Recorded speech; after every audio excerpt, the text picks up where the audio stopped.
Hello दोस्तों, नमस्कार। स्वागत है आपका फिर से नए वीडियो में। दोस्तों आज की वीडियो में हम देखने वाले हैं अल्पसंख्यक को परिभाषित कीजिए। दोस्तों अल्पसंख्यक को परिभाषित कीजिए तथा भारत में धार्मिक अल्पसंख्यकों का वर्णन कीजिए।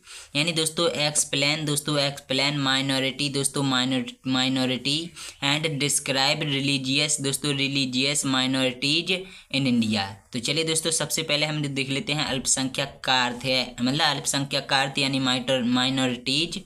तो दोस्तों जैसा कि शब्द से स्पष्ट है अल्प व्यक्तियों का समूह अल्पसंख्यक कहलाता है। दोस्तों अल्प व्यक्तियों का समूह अल्पसंख्यक कहलाता है। इसका अर्थ यह है कि दोस्तों उस समाज या राष्ट्र में विभिन्न दो या दो से अधिक वर्ग के लोग निवास करते हैं जिसमें एक वर्ग या समूह की संख्या कुल जनसंख्या की आधी से अधिक है। दोस्तों वह बहुसंख्यक वर्ग कहलाता है और जिस वर्ग या समूह की संख्या आधी से कम होती है वह अल्पसंख्यक वर्ग के नाम से जाना जाता है। दोस्तों इसी तथ्य की ओर इंगित करते हुए सर्वोच्च न्यायालय ने केरल शिक्षा विधेयक 1957 पर अपने निर्णय में कहा था कि अल्पसंख्यक होने या न होने का प्रश्न एक राष्ट्र की संपूर्ण जनसंख्या के संदर्भ में निर्धारित किया जाना चाहिए, अर्थात कोई भी समूह जिसकी जनसंख्या 50% से कम हो वह अल्पसंख्यक वर्ग में आता है। इस आधार पर भारत में हिंदुओं के अलावा अन्य सभी धार्मिक समूहों को धार्मिक अल्पसंख्यक माना जा सकता है। अब देख लेते हैं हम लोग अल्पसंख्यकों के प्रकार। दोस्तों अल्पसंख्यकों के 3 प्रकार होते हैं। सबसे पहला जो प्रकार है दोस्तों अल्पसंख्यकों मतलब धार्मिक अल्पसंख्यक। दोस्तों धार्मिक अल्पसंख्यक, भाषाई अल्पसंख्यक और जनजातीय अल्पसंख्यक। दोस्तों उपर्युक्त धार्मिक अल्पसंख्यकों के अलावा भाषा के आधार पर जिनकी संख्या आधी से कम है वे सब भाषाई अल्पसंख्यक में गिने जाते हैं। और जनजातीय अल्पसंख्यक वे हैं जो आर्थिक, सामाजिक, शैक्षणिक दृष्टि से पिछड़े हुए हैं।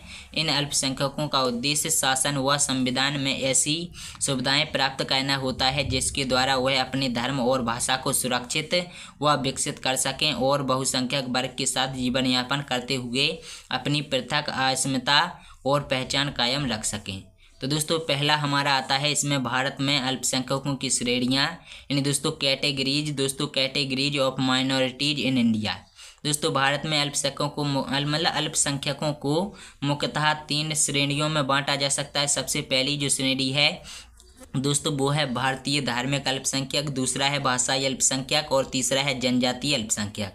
दोस्तों विश्व के अन्य देशों की भांति भारत में भी धर्म और भाषा के आधार पर इन अल्पसंख्यक समूहों को मान्यता प्रदान की गई है ताकि ये अल्पसंख्यक अपनी संस्कृति, धर्म और भाषा संरक्षित और सुरक्षित कर सकें और राष्ट्र की मुख्य धारा के साथ स्वयं को सम्मिलित करते हुए भी अपनी विशिष्ट पहचान बनाए रखें। दोस्तों पहला है हमारा भारतीय धार्मिक अल्पसंख्यक। दोस्तों religious minorities in India. Bharat में अनेक धर्म अवलंबी निवास करते हैं। इनमें हिंदू, मुस्लिम, सिख, बौद्ध, जैन, पारसी, ईसाई आदि प्रमुख हैं। भारत एक हिंदू बहुल राष्ट्र है। इसकी संख्या भारत की कुल जनसंख्या का 82.4% है। अतएव से सभी धर्म अवलंबी अल्पसंख्यकों की श्रेणी में आते हैं। दोस्तों निम्नांकित तालिका द्वारा इसे स्पष्ट किया जा सकता है, जो कि आप लोग देख सकते हैं कि धार्मिक अल्पसंख्यकों की उस वजह से हम लोग देखें तो दोस्तों सबसे पहले आते हैं मुस्लिम।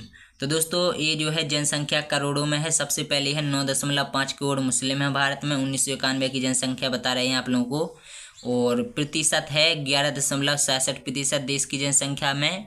और ईसाइयों की जो जनसंख्या थी 1991 में दोस्तों 1 करोड़ 89 लाख। और बौद्ध थे इनकी जनसंख्या थी 1 करोड़ 63 लाख और इनकी जो आबादी थी 2% के लगभग थी।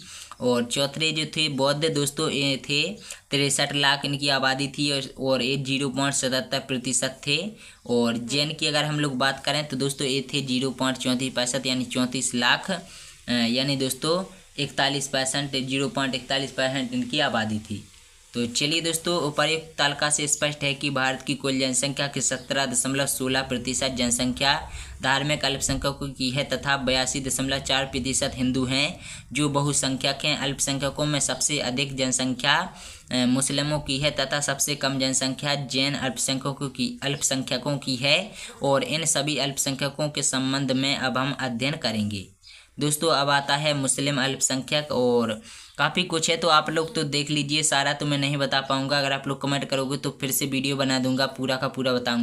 बाकी दोस्तों अगर आप लोग चाहो तो इस वीडियो में आप लोग पूरा का पूरा स्क्रीनशॉट ले सकते हो वीडियो रोक कर।